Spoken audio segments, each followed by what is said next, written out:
My name is Jan van Veen, co-founder of More Momentum.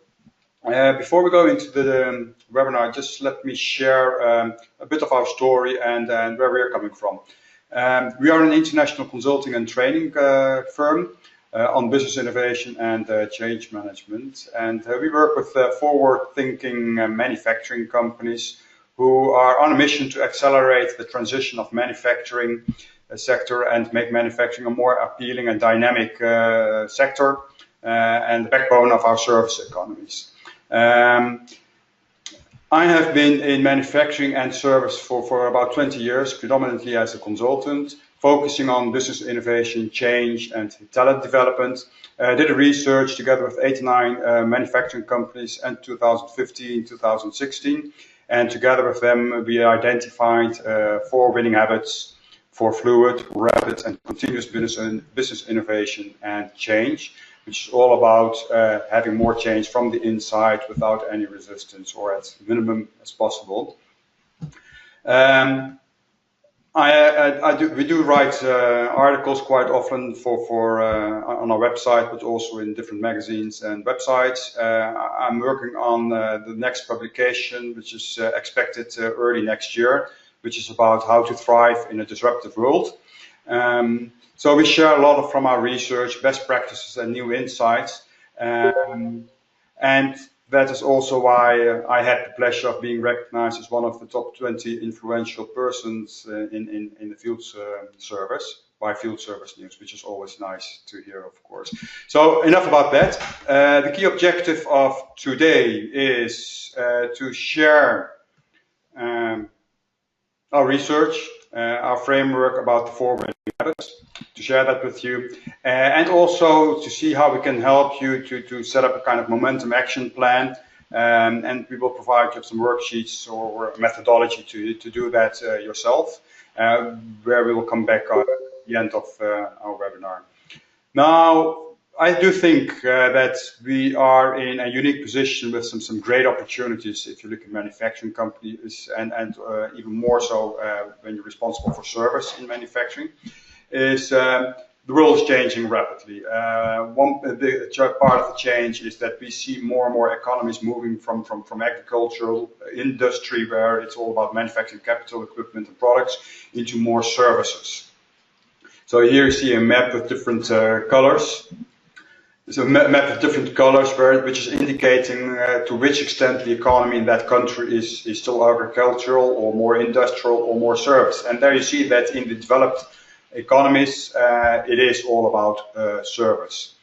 So then one of the questions is what is the position of manufacturing companies in these economies which are moving more from products to services, and then maybe even to experience and transformation economies. And now, I think that's a unique position where we can be from the manufacturing, be kind of backbone of these service economies, because in the end, it is still about having products, having tangible goods, which we manufacture, which are the equipment we create for our clients manufacture, and the services are around that. So there is a unique opportunity to kind of make that transition, even more so if, as we see, that currently we also have many other trends going on, like connectivity, data, algorithms, artificial intelligence, virtual reality. They all have a big impact on how people start using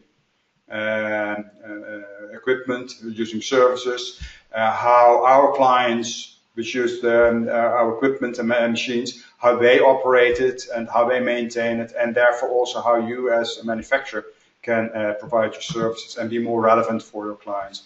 So, unique opportunities, and the key question is how can we pursue them? And there we do see that it's not as easy said as done. One of the things we see in the last decades changing is that the complexity is going up, the changes are going quicker, and it is a challenge on how we are adapting to those changes.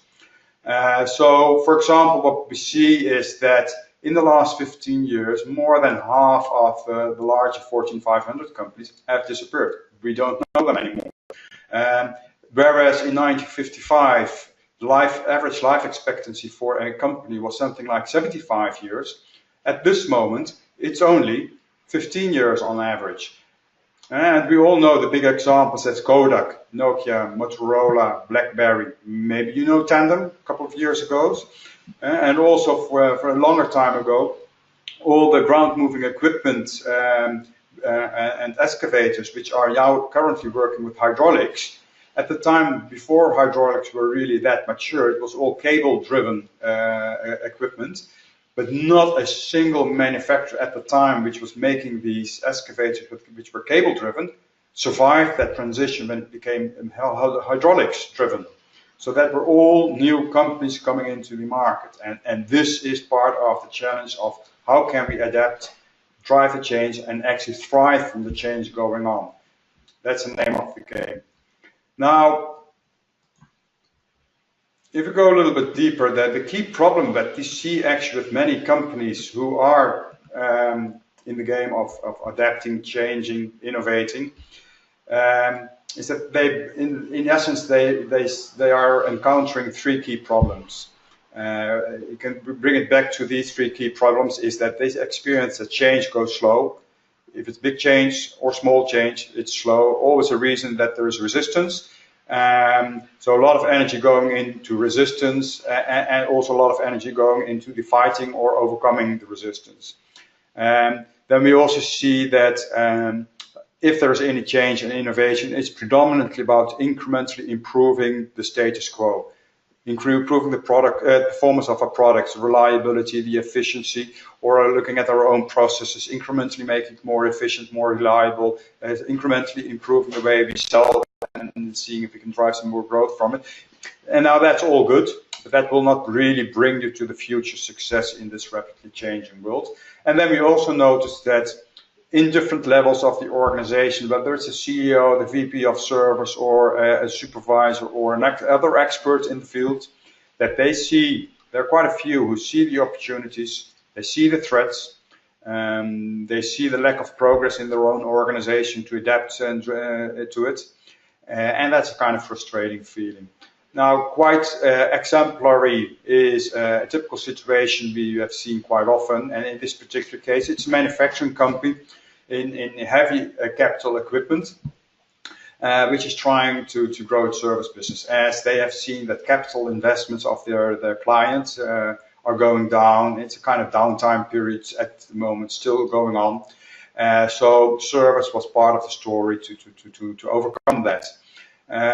So the idea was to grow the service business also, not just only the parts, spare parts, but also the more advanced maintenance services, but also going into the more operating services to help their clients to be more effective and efficient in their processes and the design of the plants, etc.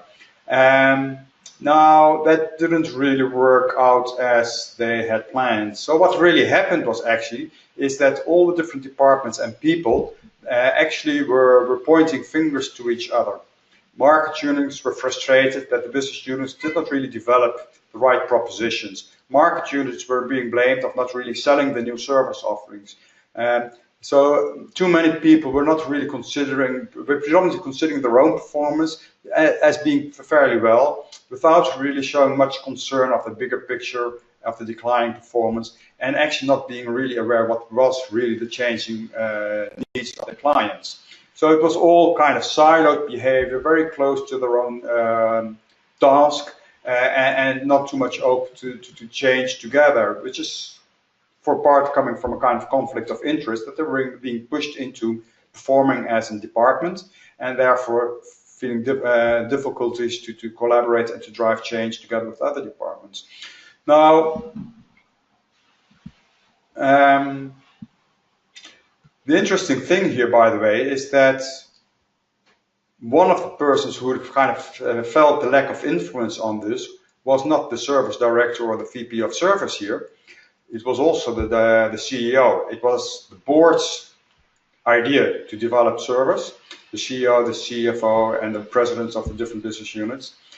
They have been promising this to the shareholders. This was their story, how to survive the downtime, and the shareholders really appreciated. But in the end, the results remained out, and the shareholders lost confidence. Now, this is just exemplary of the three key problems we see quite a lot in many industries and companies. Now, basically what we're talking about is behavior of people and teams. And science, behavioral science, psychological science, has proven that our behavior, of course, depends a lot on our personality, our predominant mindset, our experience, our background. And most of all, our behavior and mindset is actually defined by the environment and the situation we're in. The environment and situation actually drives a lot of our real mindsets we show and demonstrate and the behavior we show.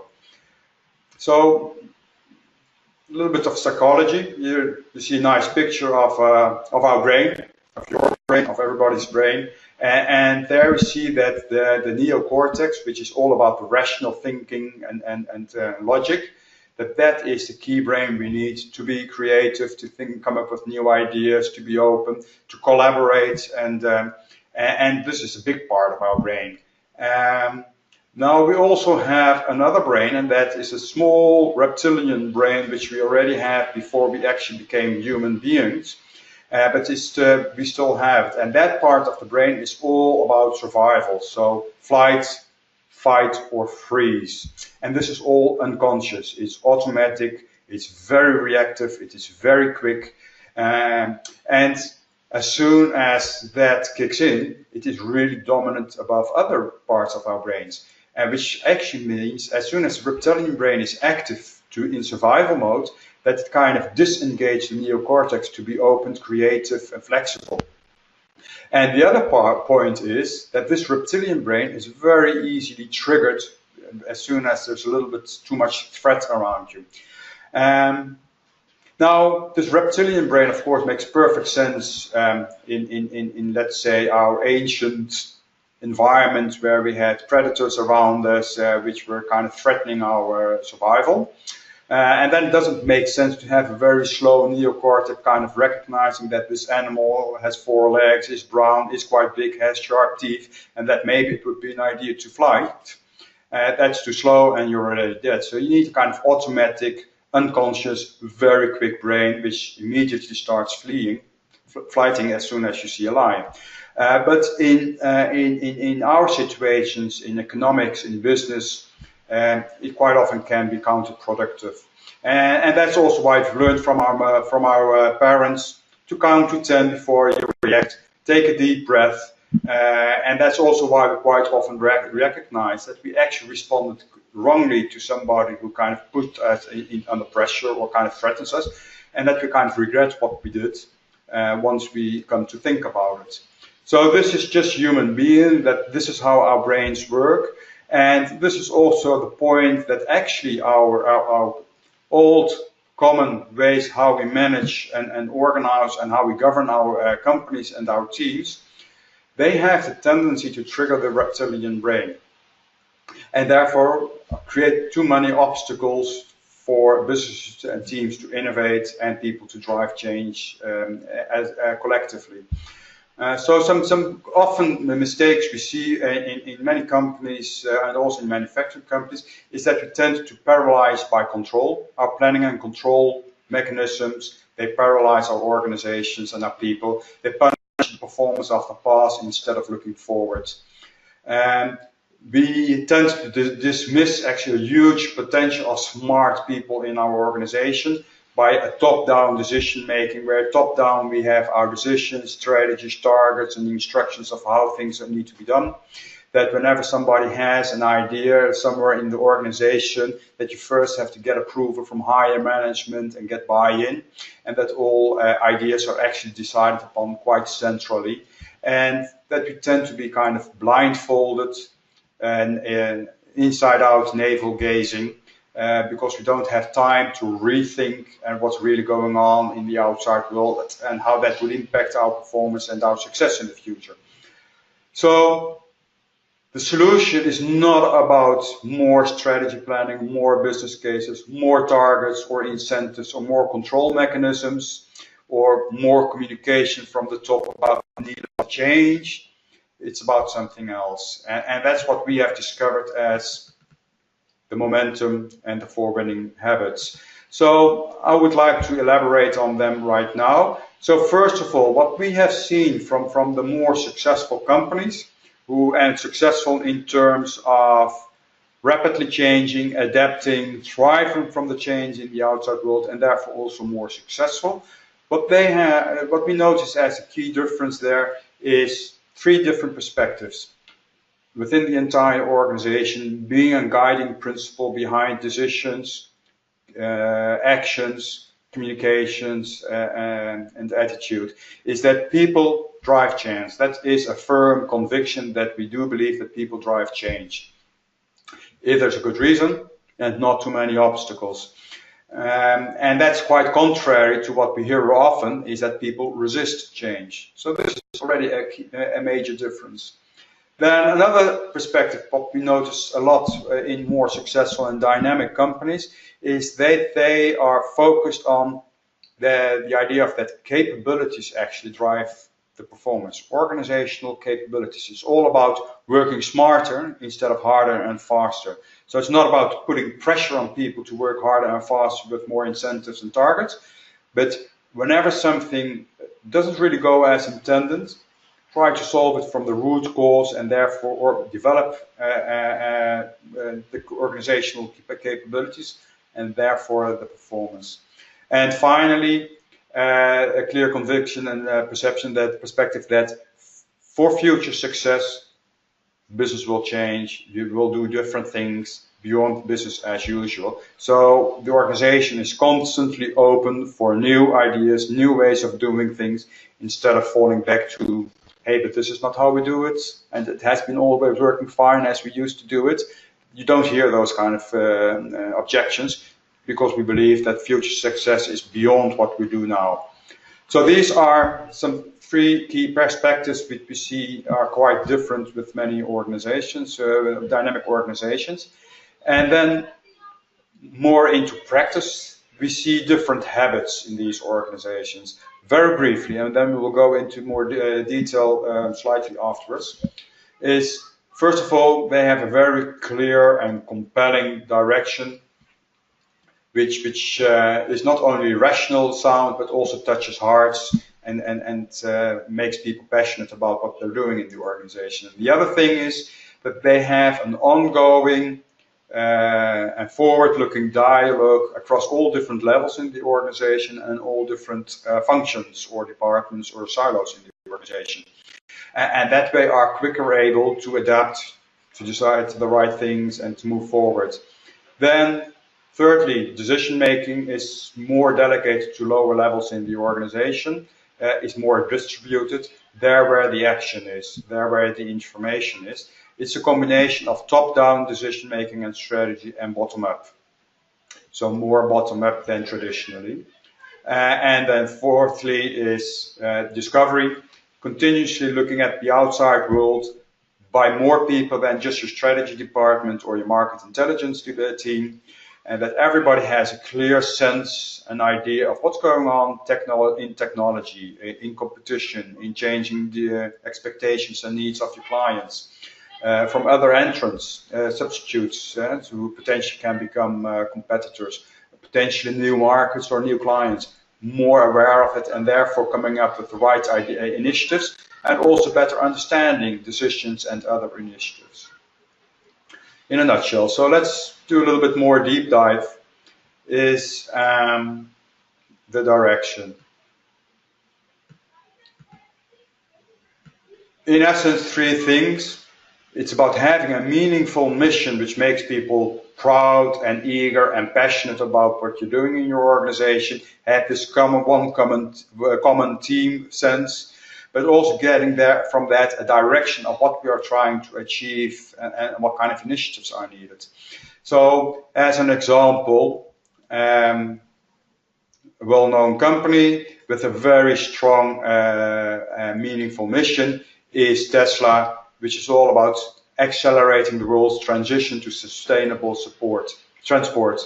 So this is driving towards employees, what they're doing, why they're so eager and passionate in working hard for the company and trying to do new things. And also, by the way, has a lot of attraction for clients. Then another example of a strategic, bold strategic intent is Nike. It's already a couple of years ago. They were far behind Adidas, and one of their very strong objectives, which was very strongly communicated throughout the entire organization, is let's beat Adidas, number one in our market. And this was so strong in the organization, this belief and this desire to beat Adidas, that all teams started collaborating and focusing on everything what needs to be done to beat Adidas. So this was really rallying all people in the organization to adapt, to drive change, and to collaborate in a certain direction. Very meaningful. And then another example about a clear picture of the future state. One of the things we see a lot in organizations is that we kind of paint a picture of where we want to be, where we're heading for, which is simply too vague for most of the people in the organization. And then it's very difficult for them to kind of adhere to that, relate to that, have a clear picture on will they fit in, yes or no. So is this a threat or is this an opportunity? And what do I need to do as an individual to make sure that I do fit in? But it is also reduces my possibility as an employee to come up with the right initiatives to move towards that picture of the future state. So that has to be fairly concrete. And as example, Vilo is a company that makes water pumps. They make very small ones for let's say under kitchen sinks or in sailing boats, in the kitchen of the sailing boats. But they also make huge pumps, water pumps for power plants or industrial plants, which could be simply 3-4 stories high. And there it was decided that service was an important strategic initiative to become much more customer centric.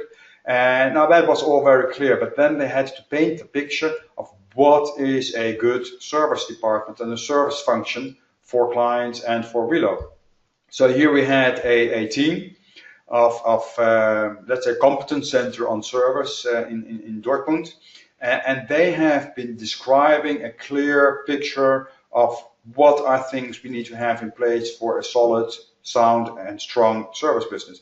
And then in each region they could set up their own strategy to kind of step by step move towards that picture of future state, that picture of the desired service operation. By painting this picture, it was very easy for people to come up with the right initiatives and start moving and be enthusiastic about it. So these are, in essence, the key things about the compelling direction. So it's all about giving a clear idea where we're heading, clear motivation, good reason, making sure that your teams are passionate and that there's no reason for fear, unnecessary fear for the unknown future. Then the second habit, the dialogue, ongoing dialogue. That's all about having a forward-looking performance management system. Now, what I just mentioned before about the reptilian brain is that strong targets, which are heavily incentivized, or by other means not making your targets on this quarter or next quarter, can have some significant impact on your career or how people are perceiving you in your organization. That creates a lot of uncertainty and unsafety. And that can trigger your reptilian brains to become defensive. And this is what you typically see, that people start pointing fingers to each other. It's all defensive behavior. So the performance management systems is not about what kind of objectives do we have, but more how do we define the targets, and also how do we kind of control them or otherwise manage the performance with these targets. This is a key thing. So as an example, what Google is doing for they set a very bold direction of this is what we're trying to achieve as a company as a whole, and then leave it to the different teams to, based on that objective and that vision, to define their own shorter term objectives of what they're trying to achieve and how they're trying to achieve it. And they are measuring it and they're keeping themselves accountable because this is what they believe and they want to make happen. And the interesting thing is, if you let teams set up their own targets and objectives for the next year or 2 years or next half year, in this mechanism, in a safe environment, quite often the targets they will set for themselves is higher than in the typical traditional top-down target setting process. And they're also more committed to make everything, all these targets happen, instead of kind of go into the defensive mode if the things become difficult. So this is one part. Then next is a more constructive review. One of the key challenges here is that it should be safe to try something which doesn't work as intended, as planned, or as foreseen. So what we typically call it's okay to fail. Now, I'm not sure if failing is the right word here. I think it's more about learning what works and what doesn't work, and to identify and discover better ways of doing it. But it means we have to be safe to try things and see it working differently and not as good as expected. So a nice example here is Gore, the group company of, for example, Gore-Tex. They have a very strong habit of celebrating failures. Celebrate when something didn't work, just as if they would have been very extremely successful. More concretely, that means that you could have, for example, meetings where different teams and individuals share what they've been trying to do, how it didn't work, why it didn't work, what kind of interventions they are planning or have been applying to it, and what they learned from it. And by having this openly, first of all, it's safe to try things instead of playing it safe. And secondly, we as an organization are collectively learning of trials and findings from it. Like I think it was Edison, he said, I didn't fail, I just found 10,000 things that don't work, which is an interesting learning and will help you to innovate. Then back to the example of Velo, is that you want to have a forward-looking interventions. We typically have the tendency that if we see things that do not work, is that we try to very quickly solve it, and that quite often turns us into symptom fighting. Not really solving the problem, maybe working a little bit harder, instead of really identifying what is the root cause of this problem and how can we solve it better and work on that. And also here, Velo has a quite strong practice of very clearly indicating the framework of what we try to achieve. And this framework helps people to, if they see something not working or that some performance metrics are too low, that they have a clear understanding and a framework and also a discipline of analyzing that, coming up with a constructive forward-looking and a sustainable solution, and implement that. Solve that problem from the first source, from the first basis. Now, sometimes a solution might be too complex to solve in one shot. So then it's fine to have a kind of 2-3 stepped roadmap to implement the solution, but always try to solve it principally instead of fighting symptoms, because in the end the problem still remains, and after some time you're stuck with 10, 20 problems, and then it only becomes more complex to get away from it. So those are the dialogue habits. Third one is the decision making, which is about 1 point of 3 is about having a top-down and bottom-up decision making around strategies, around roadmap, and running the business. Now here's an example of Knorr-Bremse. They provide all different components and parts in, for example, trains, not only trains. And they have been working hard for a couple of years in really developing their business, not only their service business, but the service business is an important part of it.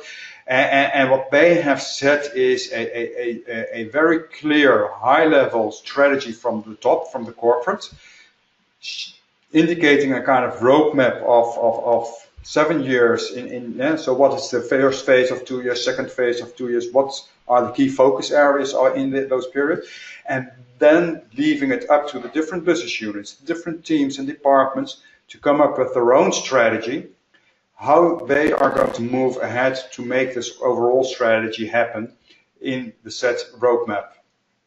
So in the end, they did not have one strategy, but they have 100 strategies going on, and for sure it is well aligned because they have a clear top strategy, and there's an ongoing dialogue between different levels and different departments to make sure that decisions made more locally make sense, are aligned, and therefore it is coherent movement of the whole company as a whole, instead of having all different silos and fragmented initiatives.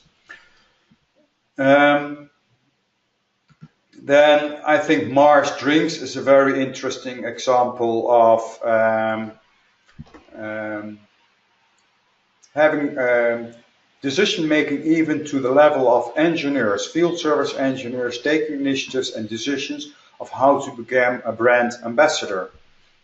And so here the service director had a clear vision of that service should actually be a very strong brand focus, a brand experience for clients, and actually be much more compelling part of the whole organization. And he helped the engineers to share that vision and to see where the opportunities were to develop in that direction. But then he also led it to the engineers to come up with initiatives and ideas how to move forward and to become really transform themselves into brand ambassadors. So that were several meetings. They were invited to come up with the ideas, and that their ideas were taken on board, and actually they were invited to make it happen themselves, and that the ownership was more at the engineers than just an idea which was raised to the service director, and that he was going to own the initiative. As a result, in less than 1 year, the engineers are very proud brand ambassadors, recognized by the clients, but also recognized by sales and R&D because of the huge information and impact they're having on their clients. So I think that's quite interesting an example of how decision making even on the working floor level makes sense. Another example is a Dutch technical company, Hoppenbrouwer. They have been moving a lot into making teams more autonomous in driving their business and their activities. And as a very crucial part, it was all about making everything very transparent. Make sure that people really know what's going on, where are the issues, where is the performance, where is the lack of performance. And the more information they have, first of all, the more you show that you trust them, and that's also up to them to make sure that the performance goes up. But it also empowers them and gives them the information to come up with the ideas and of what to focus on and how to improve and what to improve and who to collaborate with. Because without information, they're pretty much blind. So if you want to put your people central and you want to empower them, it goes along with making sure that there's full transparency on all metrics and information and data. For sure, before you really start disseminating all information, you may want to train your people to know that they can handle the information and can interpret the information, because otherwise you're just creating problems for them. But in the end, this is what has driven a lot of success in this organization. The last habit is discovery, about being outside in, using many resources to get insights of what's going on outside and making sure that you involve everybody. An interesting example here is HP. In Asia, they have a very strong practice of really making sure, empowering and expecting engineers whenever they visit a client, is that they really spend some time with different people from the clients when they're in, to have a better understanding what's going on there, where the challenges are, what their ideas are about the future, how they want to develop their work, and how different tools could support that. So they are having a broader perspective of just, hey, this machine didn't work, or it was too late, or we have been struggling with the equipment, that they have a broader perception of ideas of what's going on at the customer side than simply that. And then related to that, they have frequently, I think every quarter, they have a whole day with some teams of the engineers where they deliberately talk about, okay, what did we learn from our clients, and what does that mean for our services, and what does that mean for our product development, etc. And that they kind of initiate different initiatives and insights from that.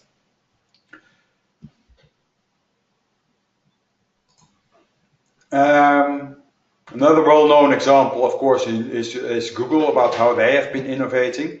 And they are using a lot of resources and methods to gain that insights. So they do customer research, but they do experiments. They have different research projects going on where individuals spend time on better understanding some trends in technology, in other needs, in other what in different sectors are going on. So you also see some other companies where they simply say, okay, this small team of 3 people, let them spend half a day a week or a couple of hours a week on investigating a particular trend in technology or a particular type of new entrants coming into the market or a particular market segment, to better just simply gather and capture information and insights. And then at the end of the 2-3 months, share that, present that, and that's it. That already gives a lot of insight by those who have been doing the research, but also to whom they have presented it. You could even add to that a question at the same assignment or later on, okay, and what would be the impact for our business, and how should we, what are our options, or what kind of scenarios do we have there? But it's not necessary to immediately put that as part of that same research project. It's small, you can have different people working on it, and the big advantage if you have different people working on it is it really makes sure that everybody has their own sources and understanding, and therefore by nature start to become more open to other approaches, other solutions, instead of kind of sticking to the status quo.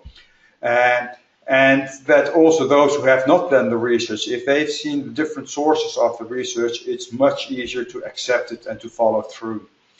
Another interesting example is a manufacturer of machines for bread and cookie factories. So they make the bread baking machines or cookie baking machines. And one of their ideas was to move more into 3D printing. 3D printing in metals, that is, so that additive manufacturing. This is one of the potential new big trends for the coming 10 years, to start printing spare parts or certain components in machines. But there's a lot of rethinking to be done here. It's not just simply, hey, we have a drawing of a spare part here and we just can put it into the 3D printing. You need to design your components quite differently with 3D design and different shapes in mind. So that's really rethinking for design engineers. So that has to start somewhere. So what he did here, this company did, is they just put 3 plastic 3D printers next to the coffee machine, and just invited all employees to just start printing things in 3D, just for home, for your kids, or a new knob for your oven if that was broken, or whatever you would like to print, just play with it. And then they sent some engineers, design engineers, to a 3D design course, and that all together made that 3D thinking and printing and design became a common theme being alive in the company, that now at this moment they're so open to it that every week they have 3 more parts which are made available, ready, prepared for 3D printing, step by step. So now they are making a good business case of a 3 million price printer. So that's a good development in just 1 year. And it's all about empowering and enabling your staff to take these initiatives and make things happen. So as a result of these 4 winning habits, what we see with companies who have a high level of adopting these 4 winning habits within their own unit, or ideally even throughout the whole organization, is that you see that they experience that they can really adapt and thrive and benefit from a lot of changes in the outside world. So there they see that change is actually becoming fluid, quicker, The first change invites to the next change. Change is energizing instead of consuming a lot of energy. Secondly, we see that everybody is focused on pursuing, identifying and pursuing opportunities, small ones and big ones, and that they're all addressed without any arguments about, hey, but this is not how we do it here. And they also see that different people in different levels actually feel that they matter. They have an impact, they have influence in the success of the company and moving forward, and which makes it a much more engaging place to work, much more dynamic, and therefore much bigger chances to be successful on the short term today, but also in the future. So, yeah, this is what we really believe is it's all about bringing business innovation and empowering talents and developing talents in your business together, and that really magic happens. Just business innovation is about strategy and plans, etc., but not about making things happen. And just developing your talents doesn't bring a lot if there's no innovation going on. So we have to find this magic all together, and that will really put the manufacturing sector in a much more interesting position in our service economy. So I think we all have a unique opportunity here to start driving momentum in our own organization. Start in your own service departments or your own organization, and then step by step seeing more and more in your organization adopting the same principles, because it is infectious. It brings results, it brings more constructive attitudes, it brings more traction to other stakeholders, it is visible, and more people want to join the same inspiring momentum. And typically what you will see is that in a couple of months you already see that your team, your department is perceived quite differently by other stakeholders, simply by having more momentum in your own team. And in the end, let's keep in mind, momentum is mission critical, because without momentum, there's no future success, because you're stagnating and therefore will not. Just 1 second. Apologies for that. Without momentum, there is too slow change in your own organization, and then it is so difficult to thrive in the changing world. So it is mission critical. So just one other thought to share with you is, it is a journey to increase momentum. You are somewhere.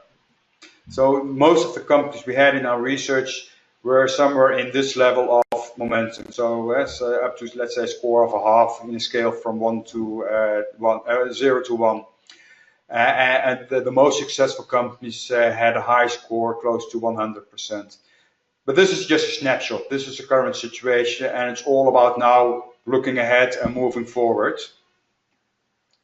And it's all about doing the right thing at the right time. And what is the right thing at the right time depends on the level of momentum you have in your own team and department, what's going on in other departments, what are the different challenges in your teams and other teams and departments, and that defines what is the best way forward. Should it be very visible, or should you first mobilize some agents and some cells around them? That's part of the momentum strategy to develop. So it is important to have a good and clear view of how much momentum and how well are the 4 winning habits adopted in your own organization and in other organizations.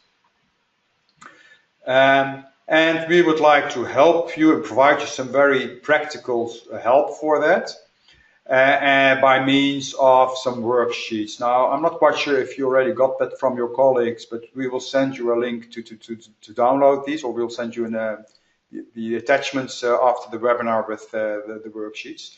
And the worksheets are an ideal tool to help you to do a first rough assessment of how well are the 4 winning habits adapted in your own organization. What are your strengths and weaknesses in terms of change? And to develop a kind of action plan for the next 3 to 6 months, how you can start improving and increasing it in your own team by yourself. So I would really like to see you all working with those worksheets and take your benefit from it. then we would like to offer you a 90-minute online strategy session on the phone or go-to-meeting session, where we kind of can discuss with you the worksheets and help you to come with a strong action plan to increase momentum and to make sure that you do not fall in the typical pitfalls and that you take the right actions at the right time. And I would love to see that each of you is actually taking momentum as a topic for every day, because in the end, no focus on momentum or delaying means there is no momentum. Momentum is all about doing things now, what needs to be done now. So yeah, really hope that this will help you to proceed in that. So this is part of the worksheets of where you can identify the objectives on short term, longer term, and what are the key challenges. And based on that, in several steps in succeeding worksheets, you can identify actually what is the key change challenge. And then we have a set of worksheets where per habit you can identify the strengths, the weaknesses, what would be your ideal picture, and turn that into a prioritized action plan.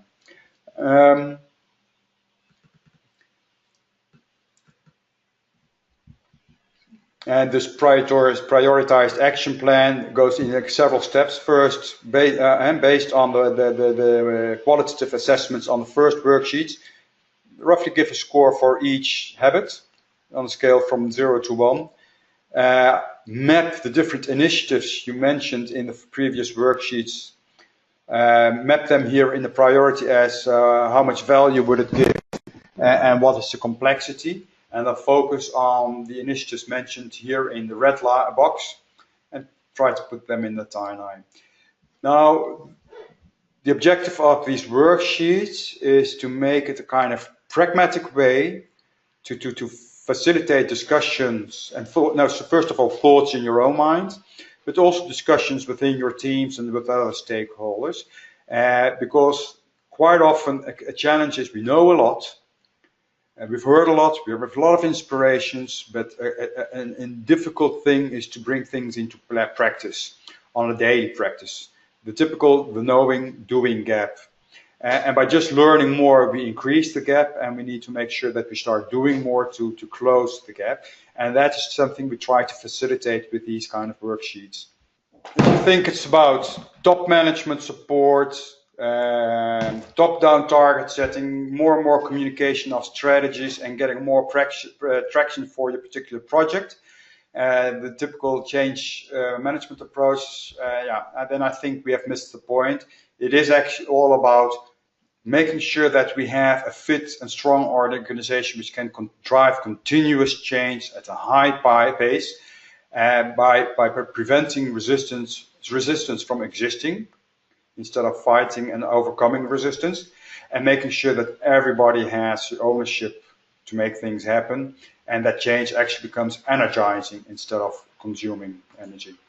That's basically it. So many thanks for joining us. I hope you like this and